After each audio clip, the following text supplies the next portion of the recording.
The following podcast is a W2M Network original production. Visit W2Mnet.com for all of our other great podcasts, plus news, reviews, articles, and opinions from the worlds of wrestling, video games, football, and entertainment.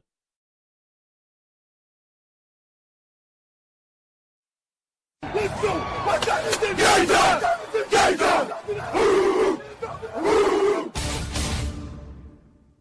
It's gonna be a football game tonight now. No doubt. It's gonna be a football game. Here. Okay. I done been here before. All right, let's go, baby.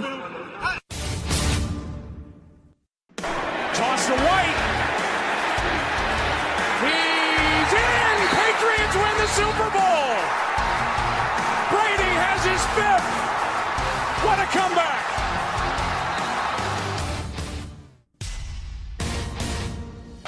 Watson. Touchdown! Hunter Renfro. Little man makes another enormous play. 1 second remaining. Ladies and gentlemen, football to the max. Your host, Sean Garmer, Gary Vaughn, and Randy Isbell. Hello and welcome to another Football to the Max, as Week 4 is now in the books with the Monday Night Football victory for the Kansas City Chiefs on the last drive for them on the game. The rookie kicker who was on the Panthers practice squad until earlier in the week, where Cairo Santos got hurt and he had to be brought in, missed a field goal early, but made 3 others, including the game-winning 43-yard field goal, and the Chiefs still remain undefeated for 3-4 weeks. Eric,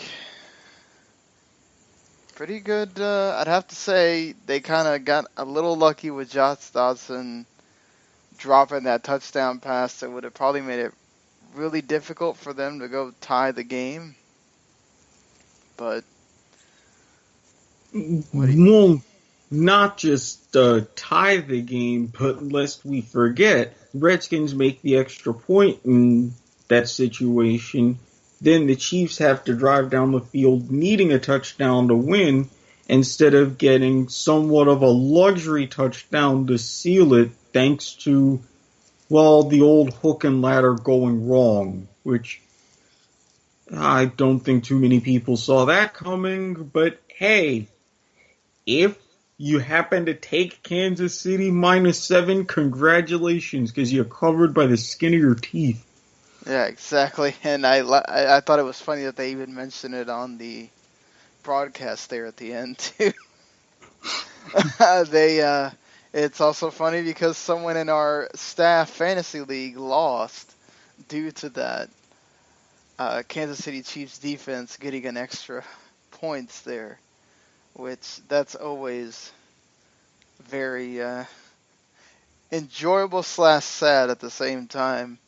And I think that's another thing that Sean McDonough was referring to there, is that somebody might have just won their fantasy game due to that. Well, hey, not just that, but look at what would happen potentially with everybody who in FanDuel. Say you're sitting there, you're riding on the Kansas City's defense, and all of a sudden you're in the money. Yeah, certainly. I mean, lots of positive things could be happening, or negatives if you went the other way, where you thought, oh man, they're about to cover that, and damn it, right at the end, they don't. But honestly, in the first half, and for certain portions of this game, the Washington almost pulled the same sort of number they pulled on the Raiders, where they were containing the Chiefs.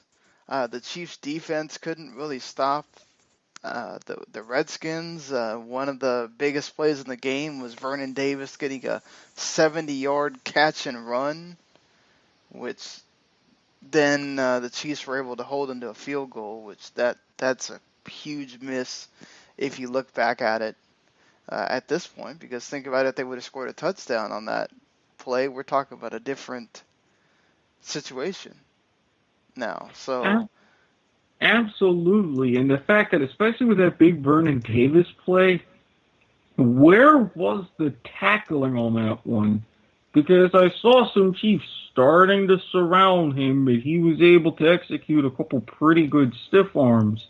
And also, on the other side, is it just me, or were there a lot of times that the Redskins used a lot fewer down linemen to sort of aid in their coverage? yeah, well, it wasn't just the Redskins. The Chiefs did it as well. They would just push. They'd rush 3 and then cover with more. And the Redskins kind of started running out of players in the second half. A lot of their defenders started going down, and then Josh Norman, I think, was out for a large portion of that game. And he wasn't the only one. You had Trent Williams go down on their offensive line. The right guard went out for a while. I mean, Washington was just losing players left and right. And despite that, though, Kirk Cousins still goes in 14 for 24, 220 yards and 2 touchdowns on his end. And he had a nice, on that last drive where they wound up settling for the game-tying field goal because of the drop. Cousins played really well running for some first downs. So I got to give him credit there.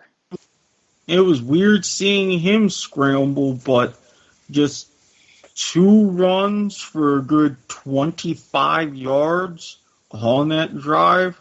Okay, another weapon in his arsenal. And I don't know, after this game, I may finally have to relent and say, yeah, Snyder, you better cough up and try to pay the guy.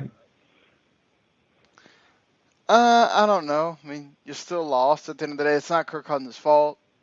Obviously, the defense has to hold in that situation. And, you put it there for the receiver to catch it. He didn't. Vernon Davis actually winds up being the lead receiver for the game, and then Terrell Pryor after that, including the big touchdown that he had that started the game off a great way for Washington. But yeah, a key thing too is they lost Rob Kelly, and so it was between Samaje Perine and Chris Thompson and Kirk Cousins to kind of run the rest of the game. And Perine hasn't looked good for me. He's been okay. For the most part, it's been Chris Thompson, but Chris Thompson was pretty much held in this game. He did not have the big performance that you're used to seeing from him. And I think that was a huge deal on the Kansas City defensive side of not allowing Chris Thompson to be a big playmaker. Well, and not just holding Thompson, but I also think the Chiefs were a little bit unlucky because Samaje Perine continues to be very fumble prone, and when one of those on the toss sweep where Perine's bobbling it, the defender comes and makes the play, instead of being able to catch it and get a very good fumble recovery, great field position, ball kind of bounces off his arms and then goes around a bit for going out of bounds. So, I don't know. At the very least, Perine should be a little bit lucky, but he should still be in the doghouse. Yeah, they're going to probably have to play him out of necessity because it seems like no matter if he fumbles or not, he winds up getting back on the field for that situation. But like I said earlier, I mean, the Washington defense was really corralling the Kansas City early. They sacked Alex Smith 4 times, including a couple times on 3rd down. And it stifled drives for the Chiefs, who, for a long period until they got that touchdown catch well into or almost at the end of the second quarter. Mm-hmm. That's when things started finally going their way for the Chiefs. They had held the Chiefs scoreless up to that point. And it wasn't like, oh, we're dropping balls or anything like that. They were holding Kareem Hunt. They were getting pressure on Alex Smith, forcing him to either run or just kind of have to throw the ball away. And I feel like that touchdown kind of set things going. Yeah, they missed the field goal to end the half, which was kind of their game to that point. But luck was on their side to start the second half. They got the touchdown to get things going. And then from there, you felt like that was the momentum changer. Yeah, I mean, really, I don't know, because when you see the first half of that game, I was really surprised.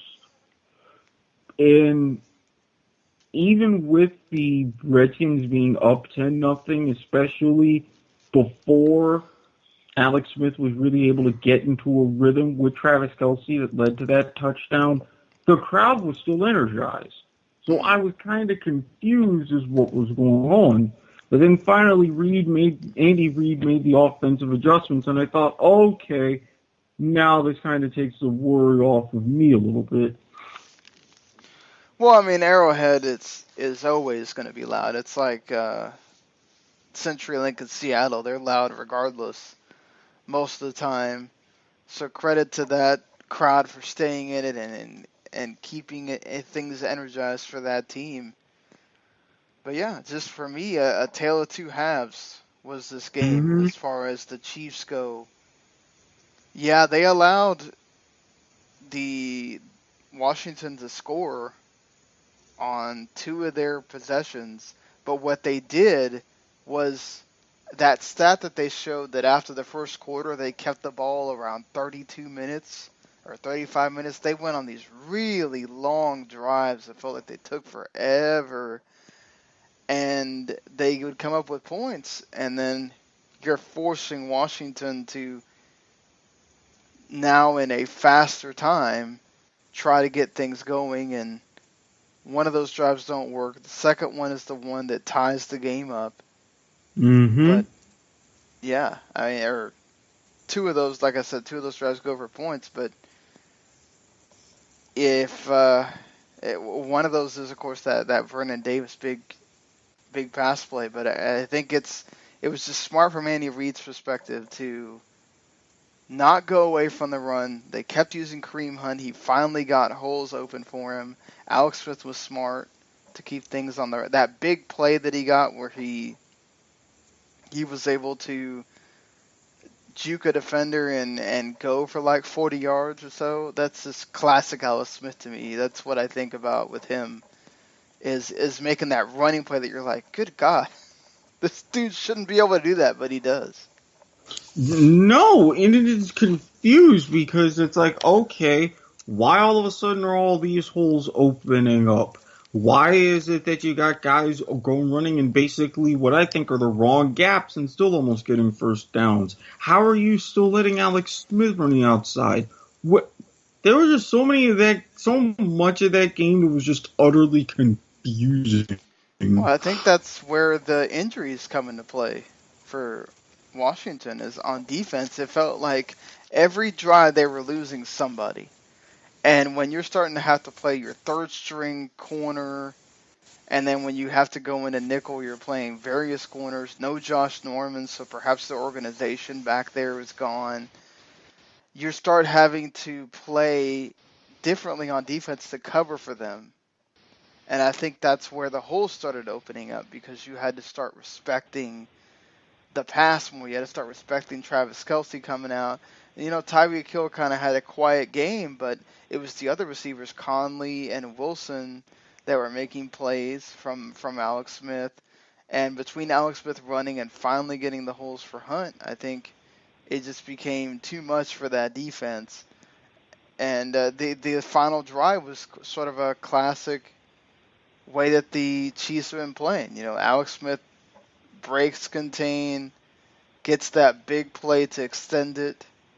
They get it all the way down, and then they kind of just wiggle their way until they're able to get the 43-yard field goal to win it. But for me, I think And, the Justin Houston touchdown is great and all for what it was. It's cool to see Justin Houston get touchdowns for all the stuff he's had to go through with the injuries and all that. But I think for me, again, the Chiefs show they are a complete team when they need to. That defense holds. I don't think they've been as dominant as we've seen them be in the past. They're obviously letting points in, which is a concern, but the Chiefs' offense is responding, and that's what you need from that team right now. Is Andy Reid is able to read the coverage, get the right play out there, and they're executing it. Yeah, and with this league, how the standings are shaking up, and especially for the Chiefs in the AFC West, you don't need to be an overly dominant team. I mean, here we are, we just reached the quarter point in the season. The Chiefs are the only team that's undefeated. Mm-hmm. Now it's a matter of seeing how long that it's going to go with its schedule. Little bit favorable, but I don't know that it's favorable at all. You've got going to Houston on Sunday night, which we saw what Houston could do again when they're put up to it. You got the Steelers at home at the 4:25 game after that. Then you got a Thursday night game against the Raiders, and we'll have to see if Derek Carr is back by then or not, which that makes a huge difference as to whether that from early reports, yeah, when you're dealing with the back issues and especially but we saw Romo only miss one game with that fracture. So I just want to put that out there. Derek Carr is much younger than Romo when that happened. True, but also more precautionary reasons. I don't know. They're giving a 2 to 6 week time. They're gonna have him miss this game coming up, but I bet he plays in that second game. For sure, I think he plays in the third game, and it obviously depends because EJ Manuel didn't do too badly when he came in. Just had that costly interception that kind of cost him the game eventually, but he did do okay. Mm-hmm. Yeah, and then you got the Broncos again on Monday night. So on the night before Halloween. Spooky proposition indeed. But at the same time, granted, they're not going to be able to run away from anybody, but I figure 5-0, maybe 6, then you really start running into some trouble. But at this point, I think it would be enough because I go back to them showing how they're not that dominant. You don't want a team like Kansas City to peak too soon. You really don't, given playoff history. Oh, I agree with you. They're a team that's, does very well in the regular season. Then when it gets to the playoffs, they win their divisional game against a team like Houston, which they have a lot of history with, who they could easily go and beat. We saw that happen last year. And then they get to that divisional round and it becomes difficult for them. So, it's going to be interesting. Like I said, lots of history, but different deal. You have a much more set quarterback now with Houston and Deshaun Watson. So, big win for the Chiefs to stay undefeated. Washington, a bit unlucky for them. They easily could have won this game, as we mentioned several times here. Kirk Cousins, not to blame for that loss at all, but they've got a nice schedule coming up with the 49ers, a divisional game in the Eagles on Monday night on the 23rd, and then they play the Cowboys at home as well, which, they're having their own sorts of issues. So they have a nice 3-game stretch before things get a little hairy for them possibly, but yeah, so just gotta cut down on the mistakes. Lots of the offsides penalties. There was about 4 of them. The dumb illegal hands to the face penalty, which is what extended the drive on that last one. You gotta you've got to reel that in. You cannot do those at costly times. It seems like the offside penalty was just the wrong time every time. And I think 3 times it was the same player. So, Not to mention, while you still had Kansas City a little bit stymied, boom, hit with the horse collar. Yeah, that horse collar on Kareem Hunt was pretty big too. He was getting tackled for loss, and then you just gave him 15 yards. And they almost could have called one on the tackle for Smith as well on that big long run. He almost like suplexed him to the floor there. But yeah, again, big win for the Chiefs. And we move along now to talk about the week that was in the NFL. Unfortunately, my daughter's going to have an eye surgery in the morning, and because of we are well aware of the horrible incidents that happened, the incident that happened in Las Vegas. Condolences to everybody that suffered through that, and just a horrible thing for our nation. So that was kind of taking up a lot of my day, just watching the coverage of that. I know you were doing that as well. My kid was also home from school because for some reason this school seems to have teacher planning day like every other freaking week.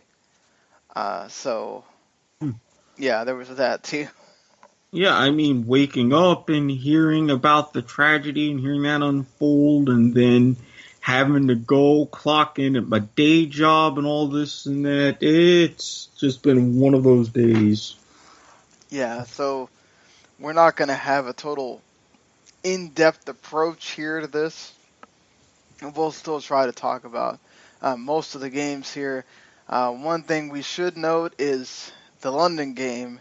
Once again, one team dominates the other. Well, it's not really dominating because the first half was awful. So many flags. It wound up dominating. It just took 30 minutes to get it that way. Yeah, Saints just absolutely took the Dolphins out of it in the second half. And once again, if it wasn't for that Devontae Parker touchdown at the last second last week, it'd be 2 games consecutively that the Dolphins would be shut out right now. And, Adam Gase called them garbage last week. He admits that he's part of the problem, but they don't know what the problem is. Jay Cutler? I don't know that it's just Jay Cutler. Last week it was they couldn't get Jay Ajayi going. This week they kind of got Jay Ajayi going a little bit, but still not what you would normally get from him. But you have to admit, if he's on your team, there's going to be times where there's just bad juju. Look at Chicago. Look at Denver. Yeah, I get it with the bad juju, but this is a coach that got the best out of him. Obviously, this is a different age for this man. Maybe it's just the point where he's too old to be doing this, and it's showing here against these teams. The offensive line's not doing a good enough job blocking. That's another issue entirely. I don't think you can blame the defense for only allowing 20 points and keeping the team in it. Yeah, and especially the fact that it was 3-0 at halftime. That is a huge win in really the scheme of that game, especially for a team that still got it like New Orleans and a guy that still has it like Drew Brees. Now, I will say with Adam Gase, yes, he shut down talks of benching Cutler for Matt Moore, but this offense is still struggling, and you can't even put up 10 points over a span of 3 weeks, and you're really the quarterback whisperer. You're not going to do yourself any favors. Yeah, and I mean, you got to give props to Alvin Kamara on the Saints side of things. He was big in the passing game. Seems like he still hasn't figured out what he's doing with the running game side of things. It's not Peterson. It's still Mark Ingram.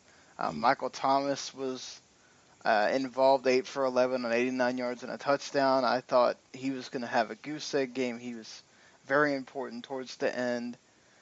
And, yeah, I mean, Jay Cutler, it's his fault on the interception in the red zone, though. I mean, you can't drive 81 yards and then just throw an interception there. And it looked like he was kind of staring down the receiver a little bit on that play. Yeah, he was. And it's just like, I think you're starting to see that old Jay Cutler, like just, oh, here's a fumble. Oh, I'm holding the ball too long. Oh, I'm taking a sack. Like, I think he gets one more game, and that's it. You pull him after that. I just don't think you can.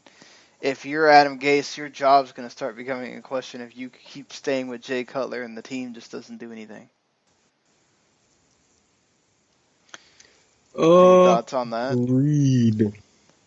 I mean, I'm absolutely with you. I don't know that they would necessarily be quick to cut him after this season because of that, but if he's showing at least some measure of competence, especially when it comes to the quarterback position and making the right move, then okay, keep Gase for another season or two, because let's face it, you're in the position to where you're drafting someone else. But if he can't show that and he's sticking with his guy in Cutler, then they're both going to be out the door. Speaking about more quarterback futility, let's go ahead and get this overtime game with the Jaguars and Jets out of the way. Oh, God. Do we really? Blake Bortles. Lord. I just refuse to say anything. They're paying the wrong people too much money. And I think one of the main reasons Bortles is still even playing, even though yet again he's regressed to terrible mechanics and terrible habits, is because somebody on God's green earth decided that Chad Henne should still have a job. I don't know. Hey, look, Colin Kaepernick's still out there. I guess we want to throw that out. If we want to throw it out there, he's still there. I threw it out there when you had the man in the stands wearing a number 7 Jaguars Kaepernick jersey, and I thought it wouldn't be such a bad idea. Shad Khan says, hey, it might be a good thing if my staff says yes. Guess what? They said no. And I don't see that changing anytime soon. It should, but it won't. Once again, this Jaguars defense is helter-skelter. They commit turnovers, but they're also allowing 75-yard touchdown runs for Bilal Powell, 69-yard touchdown run for Elijah McGuire. I mean, the whole team ran for 256 yards. I mean, good Lord. Hey, Miles Jack, piece of advice. When you have the ball, you are paid to run. You're not paid to keep looking backwards. You still scored the touchdown on that one. Yes, but I had to hold my breath the last 15 yards saying he's going to be caught. He's going to be caught. And yeah, Powell almost caught him. Then holding my breath turned into screaming. Holding my breath almost turned me into throwing something at my television. I don't want to do that. This is a nice TV. Yeah, I mean, they almost made people wonder if overtime is not short enough, as they waited until about a minute left in overtime to finally get the field goal from Catanzaro to get the Jets to 23-20 win. It doesn't help that Marquise Lee couldn't set up a punt correctly, and it helped the Jets. get the win on that. But not just setting up a punt correctly, how do you allow that fake punt to work? How? I guess that's why it's called a fake punt. You don't expect it. Yeah, but punters usually do not have good arms. And wasn't it something like 4th and 21? Yeah. Ugh. That's probably why you don't expect it there either. It's 4th and 21. But I just think the Jets might have found something.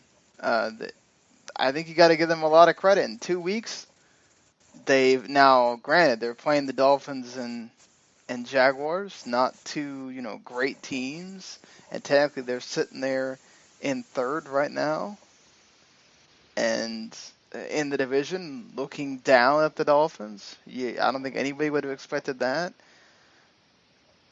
And they beat them soundly, and McCown made some mistakes, but the Jets really, at certain times, were handing it to the Jaguars. So, if this is a team that's supposed to be tanking, they're certainly not playing like it.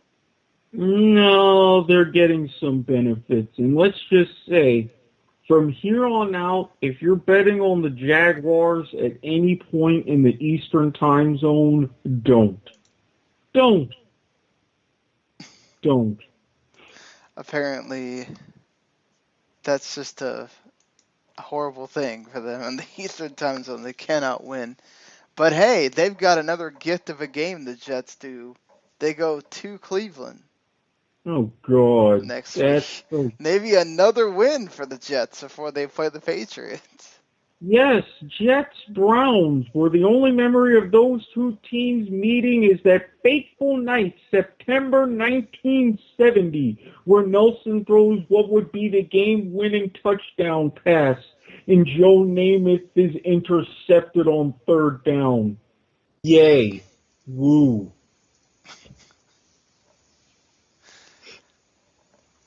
Okay, I love that you just pulled out a 1970 Jets Well, reference. That was awesome. It was the first ever game on Monday Night Football. Come on. How can you be a fan and not remember that? I don't sit there and just go study Monday Night Football history, but hey, that's a cool little nugget that you got to just share on the show for a lot of people that probably also don't know that. So absolutely. Keith Jackson up in the booth as part of a 3-man crew. See, that's even more impressive. The other overtime game, the Arizona Cardinals win on a Larry Fitzgerald overtime touchdown. Carson Palmer, 357 yards, and that one touchdown to Larry Fitzgerald. Still, the running problems exist. And the 49ers, for everything that Brian Hoyer did in the previous game against the Rams, he didn't look good here at all. No, it's because he was A, going up a little bit of a better defense, and B, he kept getting hit. Now, granted, it was the first 9 made field goal game in 6 years, and as I saw Palmer go up to the line the last couple minutes of overtime, I'm thinking to myself, wouldn't it be ironic if you finally get a touchdown and avoid a 15-15 tie? Lo and behold, that's exactly what happens, with 32 seconds to spare. Hey, you know what? That's what's awesome about this overtime right now. It's working to create these dramatic games. So, props to the NFL competition committee, I guess, for making that rule change to make sure that, hey, we're going down to the wire. We might get some ties out of this. But to me, they made it one step closer to perfect, and I'll take that for now. So, what's your way to make it perfect? NFL Europa rules. Done. Oh, each team starts at the 50 or whatever? No, just like how they have it now, 10 minutes, The only difference is instead of the first team winning the game with a touchdown and then field goal or what have you afterwards, each team is guaranteed one possession regardless of score. That's it. Yeah, I would agree with that. I think you definitely need to, even if they score a touchdown. But the point is to not have it go to where it draws. So Well, you're almost getting that anyways. I mean, you've had, what, now 3-4 overtime games this season? 2 of them have gone to past that 9-minute mark. hey, I mean, honestly, that one drive, San Francisco had the ball for what, 7.5 minutes in overtime to get that field goal? it's amazing to me that you had the ball that long and all you get out of it's a field goal. But Well, again, it summed up that game perfectly.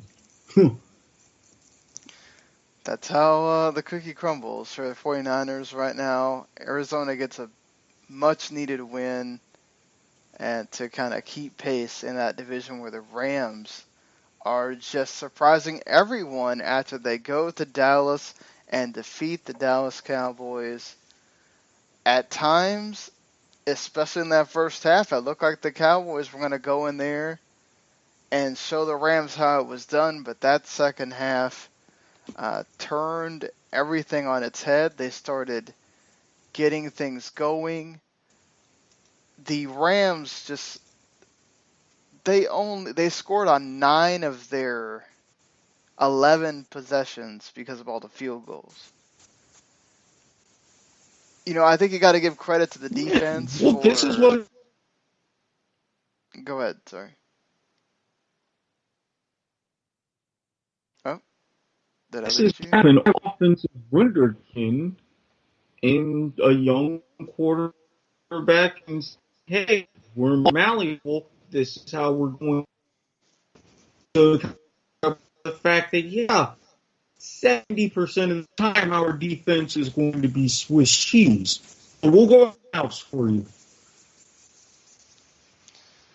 Yeah, I think that's the thing, though, too, is you don't expect that from the Rams. They've had a defense that's much more dominant in years past, and now it seems like the things have gone the other side, where you're expecting the offense to put up the points to cover for the defense. You know, Todd Gurley had a tremendous game once again, 215 yards total. That big 53-yard touchdown on the pass. That was vital in the second half there. I think Zeke was huge as well in the passing game, getting that touchdown. The Cowboys had chances to win this game. Ryan Switzer, call fair catch, man. Mm-hmm. I know that you were this wonderful punt returner at North Carolina, but this is the big leagues. You call fair catch if there's a lot of traffic in front of you, even if you don't think they're going to hit you, because you're going to get distracted thinking you're going to already go up the field, and that costs you. And it cost them in this game. That set up one of the touchdown drives. Farrell Cooper also getting a long, I think it was a kick return. Didn't help things either. But Dak and Jared Goff have pretty much the same numbers. If you look at things, I think it's like a 3-yard difference, and Dak actually had one more touchdown.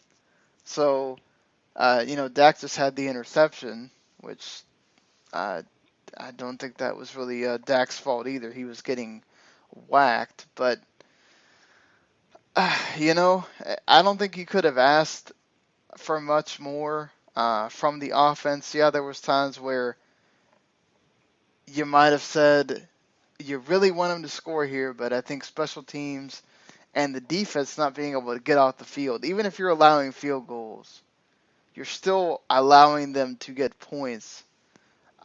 This is where I think Sean Lee not being in there was absolutely huge. He is the quarterback of that defense. He makes things go. He makes tackles when other guys don't make tackles. I don't want to say that they would have won if he's in there or not. I'm just saying that he's a difference maker. He really is. I mean, not just being the quarterback of the defense, but really kind of locking down that whole middle of the field when you absolutely have to. Yes, I mean, they win, but trying to change some of those routes, not being able to use Gurley as much, having to go to guys like Cooper Kupp and Sammy Watkins more on the outside. You still have issues with your secondary, but it's more manageable in that instance. And they had the whole field with it was game over. I think a lot of credit needs to go to Wade Phillips for making adjustments in the second half. That defense got a lot more tight. They forced the interception, everything else, and they got a big win. And that's a huge deal for them. With you kind of knew Seattle was going to win. You would have expected the Cardinals to win, even though they had a tough time of it. So 3 out of the 4 teams are winning in the division this week. The Rams needed to win, and they got it. Now, the Cowboys got lucky with 2 of the 3 teams in the division losing.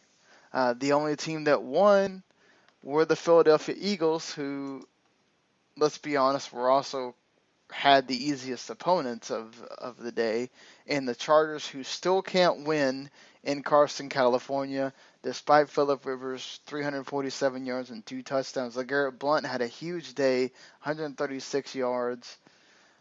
Carson Wentz had his moments, and look, the Eagles are flying high right now, leading the NFC East. This is a team in the LA Chargers that over the past 2 years has lost 12 one-score games. 12. At what point does this just become severely psychological? You're telling me, man. You can't. Yes, I can throw you statistics and numbers and all these things out the wazoo, but these kind of performances just get into a team's head. Their psyche for the rest of the season is not going to be pretty or pleasant. Yeah, certainly. As they've got to get a win there in Los Angeles. And I mean, you let Philadelphia go up to that's another thing too. They keep getting behind in these games. They let Philadelphia go up to a 13-0 score, and you're immediately already having to fight them to get behind. Yeah, you get it to 16-10 in the second quarter, but you're just constantly battling to keep up in the scoreboard. And that creates a problem for Phillip Rivers, because then you're passing, and you become one-dimensional at that point. Melvin Gordon gets a total of 22 yards rushing for the game. That's not their game. Look, some of these guys have gaudy passing yard numbers, especially Tyrell Williams, who got most of that on a 75-yard catch touchdown. But Phillip Rivers loses a fumble. I feel like at every point something's been going on with Rivers, where it's throwing interceptions, losing fumble, making a bad decision on 4th down. It blows your mind. Mm-hmm. So, and if this keeps going, I wonder if I've heard people talking about, do you do something with Phillip Rivers, trading him away or something at 36 years old next year to say let's hit the reset button on this, because this is obviously not working for us. Yeah, you're losing close games, but you've got to win these at some point, or you're never going to go anywhere. Exactly. Let's just face it. Phillip Rivers, even if you trade him away, the Chargers should be lucky he even came with you to LA. Because he made a big to-do about, well, he's an older guy and he's got his little brood, and let's face it, they're really not contending for any sort of championship for the foreseeable future, especially with this. So he just go ahead, pack up, and go home. And personally, it wouldn't surprise me if after this season, the Chargers go 0-8 in Carson, head back to San Diego, and he's like, yeah, I'm done. I'm just done. That still would just amaze me that you sent him back to San Diego after all that. But maybe they get lucky because they're also going to play the 0-4 Giants. So somebody's got a win bowl. Not necessarily. Oh God, please don't. Just please don't. We don't need No. a tie. We've been flirting with this I don't know how many times this season. I mean, hey, a 23-23 or 26-26, we've seen that before. But it's just another case of the Chargers beating themselves, and Yes. this isn't going to help. But again, they might get some respite by getting away from Carson, number one, and playing in New Jersey against the Giants, and then they get the Raiders, and perhaps that's without Derek Carr, and they can finagle a win there, and who knows. But their schedule is sort of kind to them right now. You got to make the most out of it after losing several games that you could have won. And moving things along, talking about QBs being under pressure. We saw Mr. Laser get in there as the offensive coordinator for the Bengals last week and have the Andy Dalton play one heck of a game. Well, he surpassed that this week against the Browns, throwing for 4 touchdowns, 286 yards. He was also the leading rusher on the day, 29 yards rushing. And he throws 2 touchdowns to Tyler Kroft, the backup tight end, because what do you know, Tyler Eifert's hurt again. And the Browns just, I don't even know what to say about the Browns anymore. It's just, every year we go through the same thing. Oh, they're going to be better. Oh, Deshaun Kaiser. Oh, this. He's throwing interceptions, making bad decisions. Just. Look, I knew the Browns were going to be crap. I knew as long as the way the organization is structured and run as it is, they're going to be crap. And this is talking from someone who picked them to win this week. But no. They went ahead and flat out disappointed me yet again. And it's rare because I can never be disappointed in the Browns because they're that god-awful. But hey, Hugh Jackson, at least nobody can blame you for going 1-19 in a near season and a half. Because... Go ahead. Oh, I was just going to say, he's 1-19 in his time with the Browns, but no one can really blame him because... But this is your former team. I mean, you should know what to do to beat these guys. And knowing what to do, and when you have a half-competent organization, yes, you can expect a win. But Cleveland. I mean, you just take out their running game. You force them to pass, which obviously was in Cincinnati's best, what they wanted to do. And Giovanni Bernard just gashes your entire defense for a big long catch and run. I mean, it's just like, I don't know. Every time wasn't this defense supposed to be better? I don't see this. And then of course again, when you have the rookie quarterback, and once again he's having to get replaced. This is amazing to me that whole deal about you not drafting the QB in the first round again for 2 straight years. That's going to keep coming up now every time you lose a game. And these decisions that you decide to do are hurting you. But they've drafted first-round quarterbacks before, and how has that worked? Okay. Well, obviously, we haven't seen Mahomes in NFL action, and we're going to see the other one pretty soon here. But Yeah, but Deshaun Watson's worked out pretty well. but Deshaun Watson is working out for the Texans. Mahomes could work out within a couple of years for the Chiefs. I called Trubisky starting this game for the Bears. This is the Browns. They're what?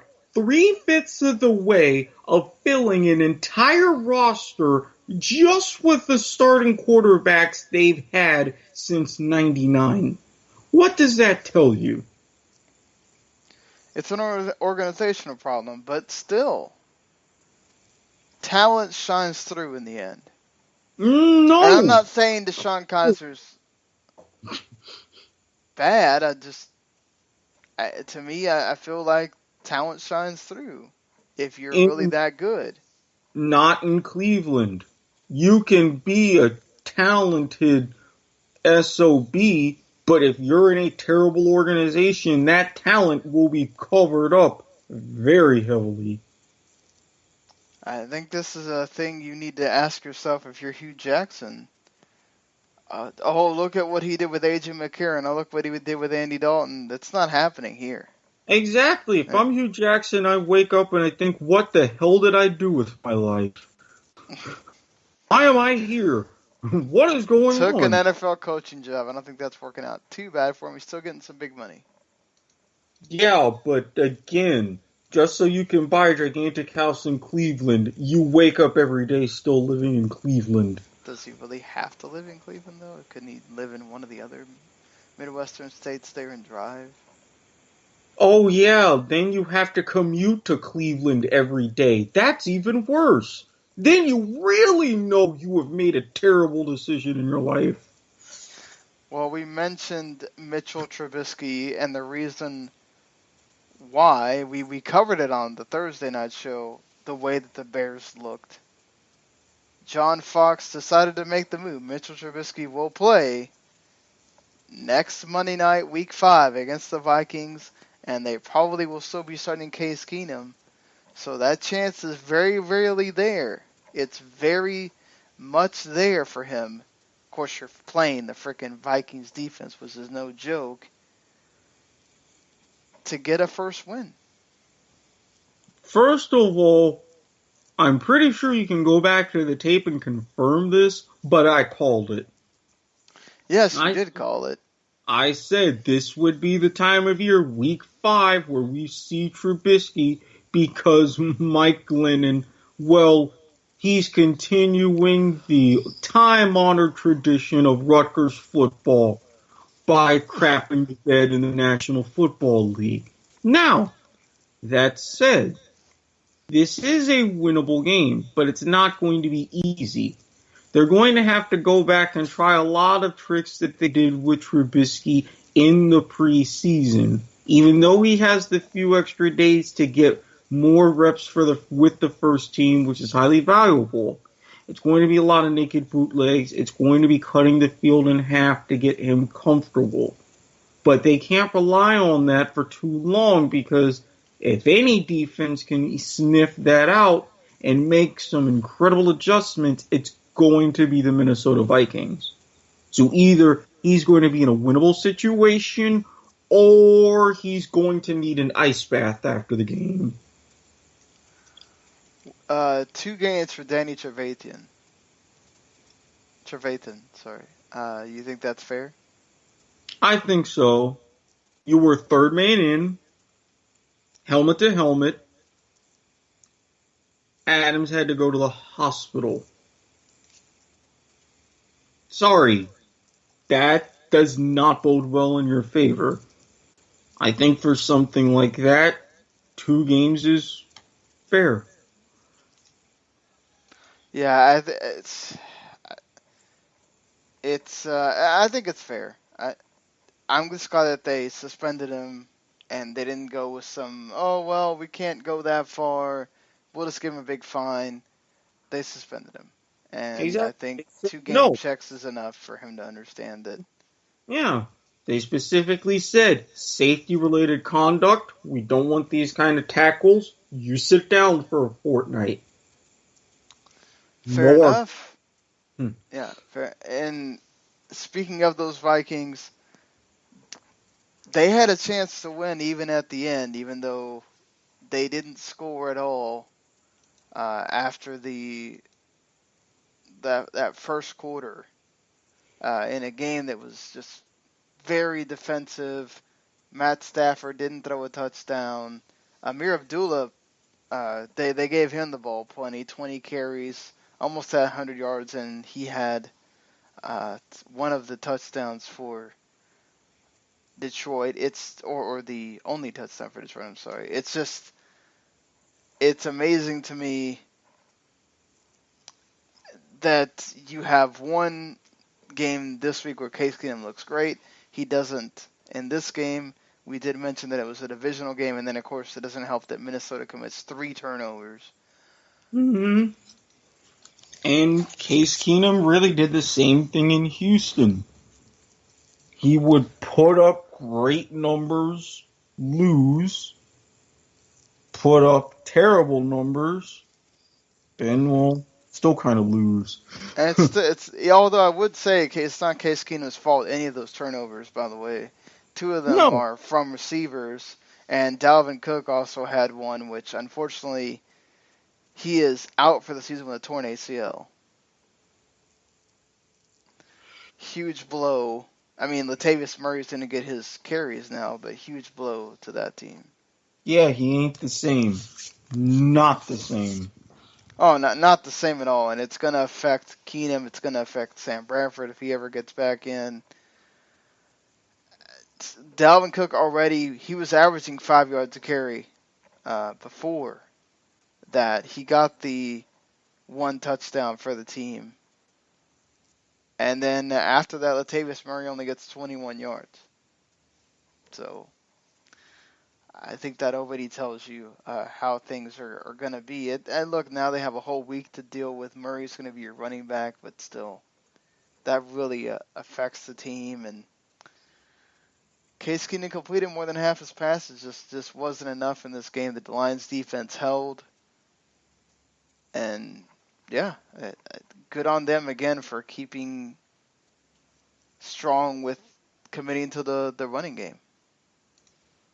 Yeah, they wanted to really try to get Murray his carries, try to keep pressure off Keenum because he wasn't having a good day. Now it's just a matter of making more tweaks, getting maybe a little bit better protection. See what happens. Well, we have 2 results that I think a lot of people didn't think would happen. One of them being the Buffalo Bills going into Atlanta and winning. Now, I think it's fair to say that losing Julio Jones for the entire second half is a big deal. That changes the Falcons' offense because he is a huge guy that they go to. Mohamed Sanu also went out in that game, so you're losing your 2 biggest receivers. And that's why Tevin Coleman was your leading receiver for this game and your main target for Matt Ryan because he's out 2 of his receivers. He still threw 2 interceptions, which he's got to get that down. He's got to stop doing that. That's now 2 games where he's thrown multiple picks. It's not helping your team at all. Again, I get it when you have a limited amount of targets. It's not helping you, but still, something's wrong here. Yeah, when you have a limited amount of targets, you change your strategy. The strategy did not change. And the Atlanta defense couldn't figure out what Charles Clay was for most of the game. He went over 100 yards, caught 5 balls on 7 targets. He had some big plays down the field for Tyrod Taylor. Not the greatest of games for Tyrod Taylor, but he did enough. And then that defense held once again, doing what they do best. The Falcons had a chance to score at the end, and then it was Hauska just getting field goals to put things away. But honestly, for me, it's just I get that. Again, I want to point out that Julio Jones, Mohamed Sanu going out are a big deal. But But this you is would now a just, Falcons team that's been flirting with losing, and they yes, finally went through with it on here. yeah, you lose your two receivers, you would adjust. You adjust. The Falcons struggled to adjust. And a stout Bills defense took advantage. The other one is the Carolina Panthers going into Gillette Stadium and winning. Cam Newton with a touchdown on the ground and 3 touchdowns through the air. Go ahead. First quarterback rushed for 50 touchdowns, and let's face it, New England's defense is terrible. Statistically, Oh, yeah. they are the worst, giving up over 400 yards a game. Plus, you talk about flirting with disaster, Houston almost won. So, of course, Carolina doing something, trying to prove that they are relevant again, they were going to go ahead and pull the trigger. They did. I mean, it took a Graham Gano game-winning field goal at the end, a 48-yarder, not a chip shot at all, for the Panthers to win. Patriots did a great job of coming from behind to hit 2 touchdowns late, one to Danny Amendola and a Dion Lewis run as well. But Cam Newton had been firing all day. He did it again, pushing that team down the field, getting that field goal. But I think a lot should be given to Cam Newton here. I think we talked about it. Several other people were talking about it all week about, is Cam Newton not going to be the same anymore? Well, guess what? The Panthers finally figured out we're going to have to let him just be him. And you can't just expect him to be this pocket passer guy that he's not. If he's going to run, he's going to run. If he's going to make the big play that he needs to make, let him do it. And I think he felt more comfortable in this game, and it showed. Obviously, again, this is the worst defense in the league that you're playing against. But this is putting up points against a very formidable team, and the Patriots almost pulled it off again. Just the Panthers had the ball at the end. Exactly. The Patriots, they're not going to keep coming back. They're not. They can, but They can, but if the defense can't get stops when it matters. This is my point. They can.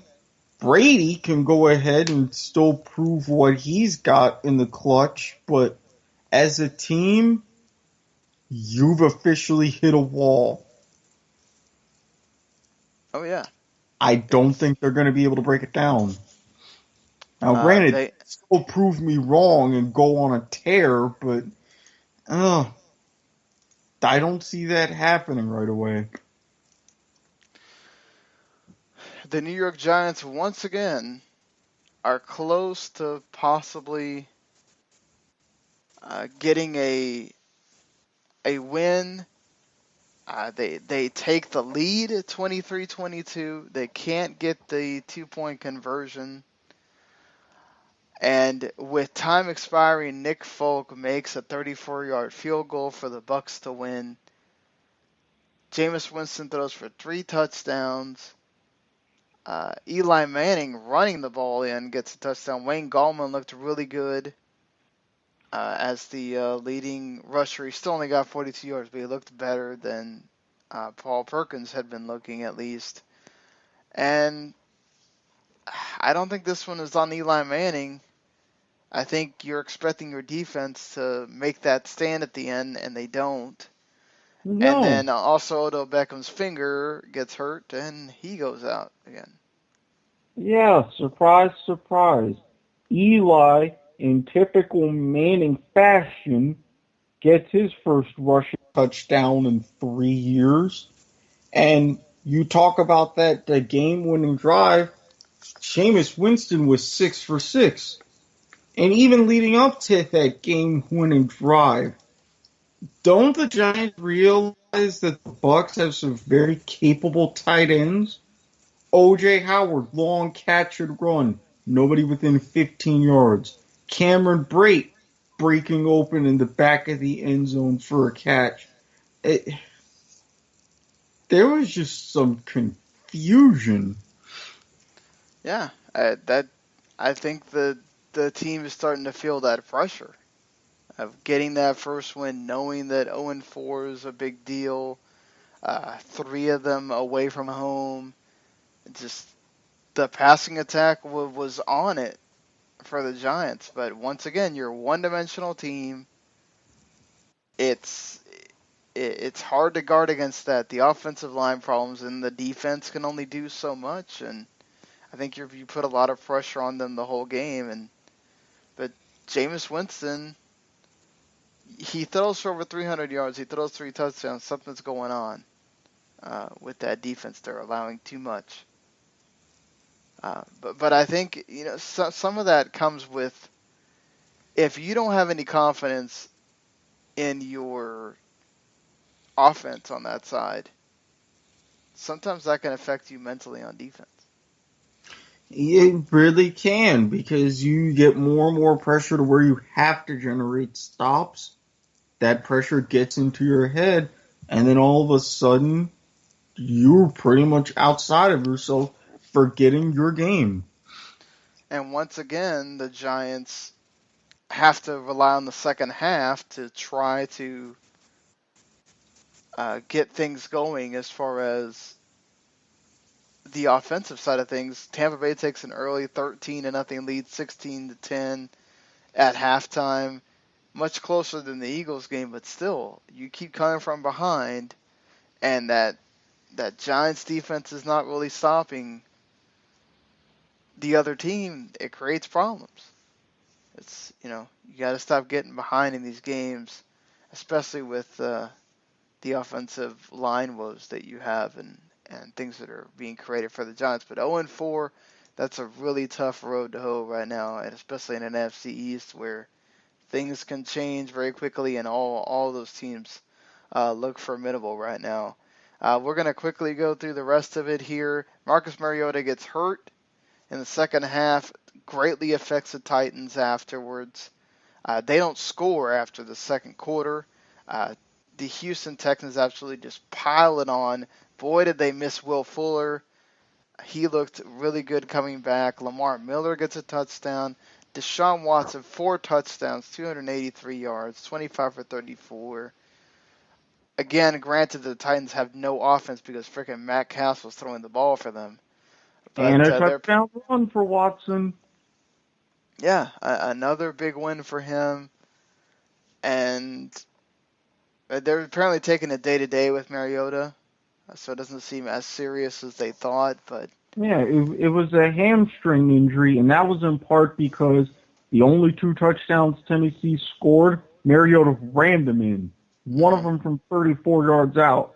So it wasn't going to be a good day regardless.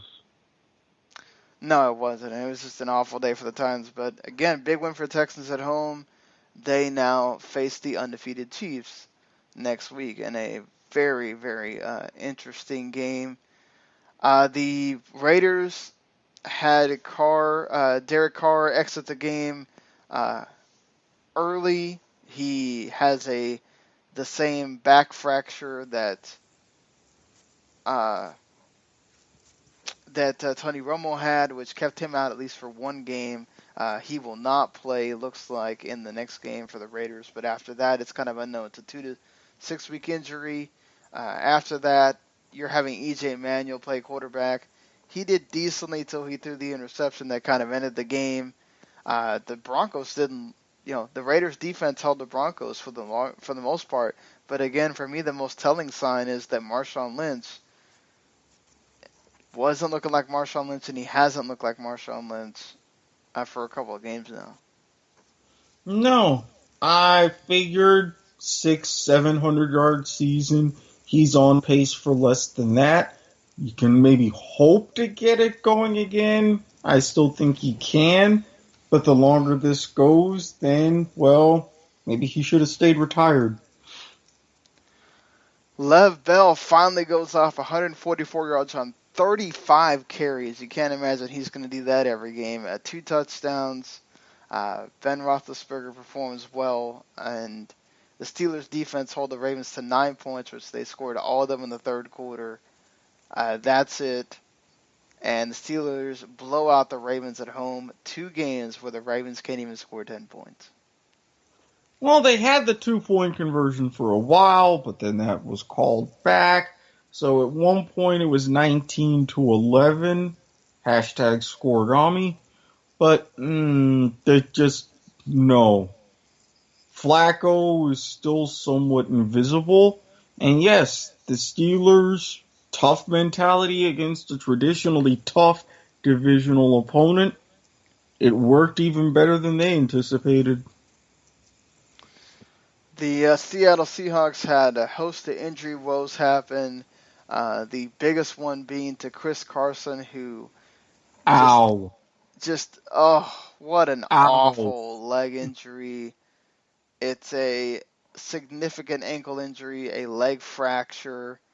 He's probably done for the season, if not at least for a long while. Eddie Lacy looked pretty decent, 52 yards. Of course, this is against a Colts team that probably doesn't care at that point. They were up like 39-12, I think it was, when that injury happened. Now, to be fair, that was 15-10 Colts at halftime. Mm-hmm. I don't know what happened. But those second half adjustments matter. Exactly. That's what I say. I don't know what happened with Indy after that. I mean, you're doing great. You're on the road on prime time, beating a pretty good team, and then you're outscored 36-3 in the second half. Jesus. That's ridiculous. 46-18 is that final score. Seahawks absolutely just busted it wide open after that, and Colts got to pretend for a little while, but Seahawks get the win. They go to 2-2, and that wraps up that Week 4. Cliff Averill is also going to miss some time with a neck injury, so that's not good. And the Seahawks also did start a fund to support social equality. They did that in response to their protests against the national anthem and other protests, not just league-wide, but throughout all sports. And again, furthering the dialogue and conversation in a positive manner. Kudos. Right. Kudos to them, certainly. What do you make of I saw a lot of people complaining about, oh, look, 49ers players are kneeling. Oh, but didn't you run Kaepernick out of town because of that? I don't necessarily think, and part of it they ran Kaepernick out of town because of it, but it wasn't just that. And let's face it, the 49ers front office has done some very dumb moves the past few years, and they're just now starting to make it right. So I wouldn't base it all on that too. It's not. Look, he has some nice numbers. Yes, but it's not like the team was just doing wonderful under him either. No, people started to figure him out, and then after Harbaugh left, it got even worse. Yeah. Oh, no, he was never the same after Harbaugh left. No. And again, if he were to finally come out and say something or do something, I think some team would bring him in. But that's another show, another topic for another time. Yeah, certainly. So, we've reached the end of this show. Thank you for joining us on this one. Hope you enjoyed what you heard, and we know that the previous 2 shows had sound issues. We apologize for that, but this one should sound a heck of a lot better. So if you hit that subscribe button, you get both shows that we do every week. This Monday show that of course, was a flagship for the recap of Monday Night Football, and then we kind of go over the rest of the weekend. And then on Thursday nights, after Thursday Night Football, we have a show recapping that, and of course also giving our predictions and preview the week coming up. So we'll be back on Thursday night to talk Patriots and Bucks. That should be a very interesting game to get to talk about and cover. And then, of course, we'll preview the big games coming in NFL Week 5. We're already getting into Week 5 of the season. Of course, don't forget to catch, you'll get to hear our voices, but you'll mainly get to hear the voices of Harry Broadhurst, Stephen Err, and Brandon Biscoe being on the kickoff, which is every Wednesday here on the WTO Network. And if you subscribe to the whole WTO Network, you not only get this show, you get the kickoff, and you get all the other great shows that we have, including Eric's Point of Viewer, both of us on Soccer to the Max, which you can hear our thoughts on the U.S. Men's National Team squad and more, video games. We had 2 shows for you this week on that, and all the wrestling stuff, of course, the flagship Wrestling to the Max as well. So, and point of viewer, there's a new episode. Yes, you definitely want to go listen to that. And again, our condolences go out to those out of the chaos that happened in Las Vegas. And we will see you around on Thursday night. Donate blood. Peace.